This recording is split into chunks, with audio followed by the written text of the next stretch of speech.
In this tutorial we're going to add a couple of little extras to our tune, including a grand piano tuned to sound like it's from a kind of old school record, and also a vintage electronic lead line.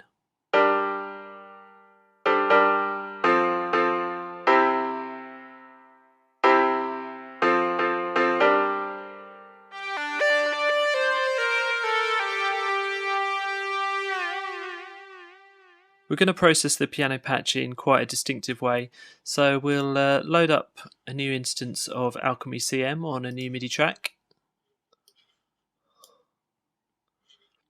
and we'll choose keys, grand piano.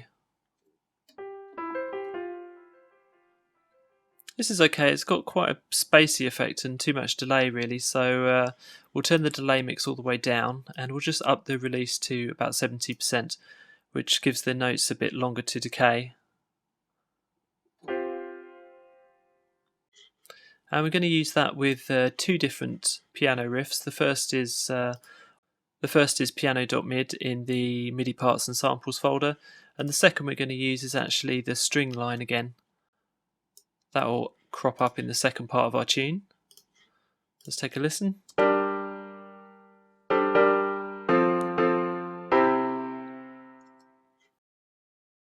So we can EQ that so it sounds like a kind of old piano sampled from something from way back in time. We're going to EQ this in quite a distinctive way. We'll add a really big peak up at about 8 kilohertz, and we'll completely drop away the low end with a high pass filter. Don't need to be too precise about this, we're just looking to lose the low end and really accentuate the highs.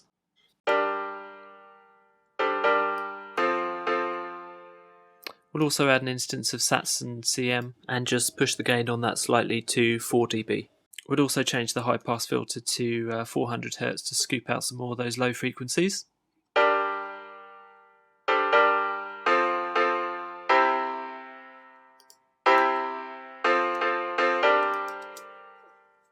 That sounds pretty old school.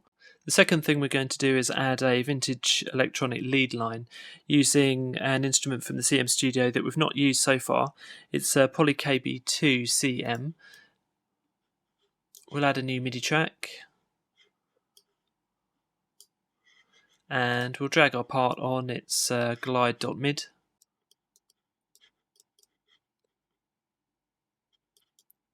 And this is PolyKB 2 CM. Now this has a really simple looking interface, but the presets are really brilliant. They all sound like vintage synths from back in the day. In this case we're going to use lead, LD, soaring glider.